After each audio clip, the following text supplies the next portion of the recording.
মানে এই দাবিটা আমি যে আমার যে টাইটেলটা দিছি, আপনি কমেন্টগুলো দেখেন নিউজ লিংকে গিয়া, এনসিপি বলেন, জামাত ইসলাম বলেন, আরো যারা আছেন সবাই কিন্তু ধুইয়া দিচ্ছে গতকালকে রাত্রে থেকে ইন্টারিম সরকারকে। যে রাশেদ খান একটা বলছে না, যে ধরেন যদি শেখ হাসিনা ফিরে আসে, তাহলে আমরা যারা এখানে টকশো করতেছি, সরকারে যারা বৈশা আছে, এদের প্রত্যেকের অবস্থা কেমন হবে? আওয়ামী লীগ কি ভয়ঙ্কর পরিণতি তৈরি করবে। দেখেন, আওয়ামী লীগ নামটাতে এখন আতঙ্ক কাজ করে। আপা আসবে, এটা নিয়ে ট্রল ভিডিও হয়। এই বিষয়টা বা এই বিশ্বাসটা সবার মধ্যে খুবই শক্ত শেখ হাসিনা সম্পর্কে, যে শেখ হাসিনা যদি আসে বা আওয়ামী লীগ যদি রিফর্ম করে, তাহলে অনেক মানুষ দেশ ছেড়ে পালানোর সুযোগ পাবে না। এই ভয়টা কিন্তু কাজ করে। তখন এই ভয়টা কি অন্তর্বর্তী সরকারের মধ্যে কাজ করে না? করে, আরো বেশি করে। ডক্টর ইউনূস সুস্থ মস্তিষ্কে কখনোই চাইবেন না তিনি সরকারে থাকতে শেখ হাসিনাকে ভারত থেকে ফিরাই আনেন, আইনের মাধ্যমে আনেন। কারণ আনার পরে যে সিচুয়েশন গুলো হবে, এটাকে কন্ট্রোল করা ইজ ভেরি টাফ। কারণ শেখ হাসিনা যদি বাংলাদেশে প্রত্যাবর্তন করে, বললাম না যে সরকারের মাধ্যমে, আইনের মাধ্যমে, আওয়ামী লীগ মাথাচাড়া দিয়ে উঠবে, গর্ত থেকে বের হবে, দেশে অস্থির পরিস্থিতি তৈরি হবে। সো কোথাও না কোথাও ইন্টারিম এটাই ভাবতেছে মনে মনে, আমাদের পিরিয়ডটা শেষ হোক, যেই রাজনৈতিক সরকার আসবে ওই সরকারের উপর দিয়া এই মহা ফাড়া কাটুক। ভাই আমি নিতে চাই না। এখন বলে আপনারা কেমনে জানেন? সরকার তো ভাই চিঠি দিচ্ছে, আসলে দিচ্ছে। গতকালকে ঢাকা পোস্টের একটা নিউজ নিশ্চয় অনেকে দেখছেন, অনেকগুলো পত্রিকা আসছে যে শেখ হাসিনাকে বিচারের মুখোমুখি করার লক্ষ্যে ভারত থেকে ডক্টর ইউনূসের এই সরকার তাকে ফেরত চেয়ে সর্বশেষ চিঠিটা পাঠাইছিল ডিসেম্বর 2024। কত? ডিসেম্বর 2024 রাষ্ট্রীয়ভাবে শেখ হাসিনাকে ফেরত চেয়েছে বাংলাদেশ। এখন কি চলতেছে? সেপ্টেম্বর 2025, 9 মাস চলে গেছে। এই 9 মাসের মধ্যে ডক্টর ইউনূস সাহেব শেখ হাসিনাকে ফেরানোর জন্য রাষ্ট্রীয়ভাবে বাংলাদেশ ভারতকে কোনো চিঠি দিছে? না, দেয় নাই।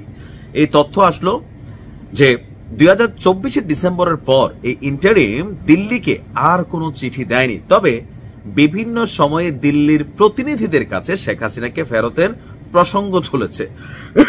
না, কাশি আমার এমনি আইছে, তবে লাইনটার সাথে কানেক্টেড হয়ে গেল আর কি। মানে দিল্লির প্রতিনিধিরা পকেটে নিয়ে শেখ হাসিনারে ঘুরে, আর শেখ হাসিনা একটা স্টাম্প টিকেট যে ওই প্রতিনিধিরা বললার পকেট থেকে বের করে দিবে। ভাই আমরা বোঝা উচিত যে এত সোজা বিষয়টা। দিন রাত মুখ দিয়া ফেনা আইনা ফেললেও তো কঠিন হয়ে যেত, কূটনৈতিক চাপ দেওয়ার দরকার ছিল। বাট ডক্টর ইউনূসের সরকার এটা করে নাই।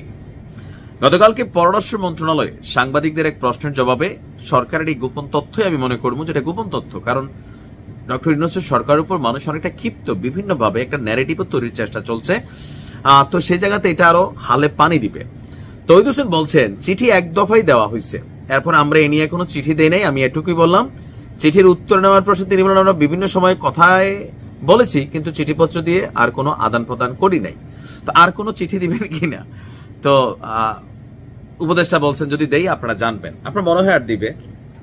আমি আবারও বলি, দেখেন শেখ হাসিনারে বিএনপি সরকার আসলে যদি ভারতের সাথে ওইরকম নেগোসিয়েশন তৈরি করতে পারে পলিটিক্যালি, রাষ্ট্রে, ভারত রাষ্ট্রের ক্ষমতা যারা থাকে তাদের সাথে, যে হ্যাঁ ওই রকম সম্পর্ক আছে যে দিল্লির স্বার্থ বা সামহাও যেটা শেখ হাসিনা দিছে দিল্লিকে, ভারতকে ওইরকম কোন একটা জায়গা ক্রিয়েট করতে পারলে তখন হচ্ছে ভারত হয়তো শেখ হাসিনাকে ফেরত দেবে। আর বিএনপি বা তারেক রহমান বা বেগম খালেদা জিয়া বা বিএনপির নেতা কর্মীরা একদিনের জন্য হইলো শেখ হাসিনারে কিন্তু জেলের ভিতর দেখতে চায়, যেটা খালেদা জিয়ারে দেখছে। এটা কোথাও না কোথাও পলিটিক্যালি বলেন, হিউম্যানিটির জায়গা থেকে বলেন, প্রতিশোধের জায়গা থেকে বলেন, এটা সবাই চায়। জামাত তো চাই। এখন এটা সম্ভব হবে কখন? যে শেখ হাসিনা ওনারে কি ভারতে রাখবেন নাকি পলিটিক্যালি খুঁজে টুজে আনবেন? এখন আনার সম্ভাবনা কতটুকু? দেখেন বাংলাদেশের ইতিহাসে আওয়ামী লীগ রাজপথে খুবই ডেঞ্জারাস একটা দল। যারা রাজনীতি দেখছেন গত 15 বছর, যেগুলো দেখছেন এগুলা না, এটা তো আওয়ামী লীগ একচেটিয়া রাজনীতি করছে। 15 বছর আগে রাজনৈতিক দল হিসাবে, বিরোধী দল হিসাবে মাঠে ভয়ঙ্কর পরিস্থিতি তৈরি বলেন, কন্ট্রোলিং বলেন, ভয় তৈরির সিস্টেম বলেন, এটা আওয়ামী লীগের সক্ষমতা আছে। যার কারণে আওয়ামী লীগের একটা ভয় তো ন্যারেটিভ তৈরি হয়েছে। আর 15 বছর তো যেটা করছে সেটা আলাদা। তো সেই জায়গা থেকে ডক্টর ইউনূসরে যদি, আমার মনে হয় না যে সুস্থ মস্তিষ্কে তিনি একবারও চিন্তা করেন যে ওনার সরকার ক্ষমতায়, ঢাকা এয়ারপোর্টে শেখ হাসিনা আসবে আর সারা বাংলাদেশের মানুষ একবার দেখার লেগে তো বের হইব। এই দেখার যে বের হইব, আওয়ামী লীগ গর্তে থেকে লাফায়া লাফায়া আসবে, বিভিন্ন বাহিনী তৈরি হয়ে যাবে। ওই দিন কখন কোথায় কি ঘটে এইটাকে কন্ট্রোল করার জন্য রক্তারক্তি খুনাখুনি ছাড়া এখানে কিচ্ছু হবে না। শান্তির নোবেলও দৌড় দিয়ে চলে যাবে তখন, এই সিচুয়েশন কন্ট্রোল করতে না পারলে।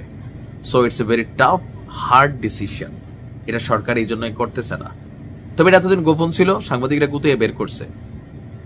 ভালো থাকুন।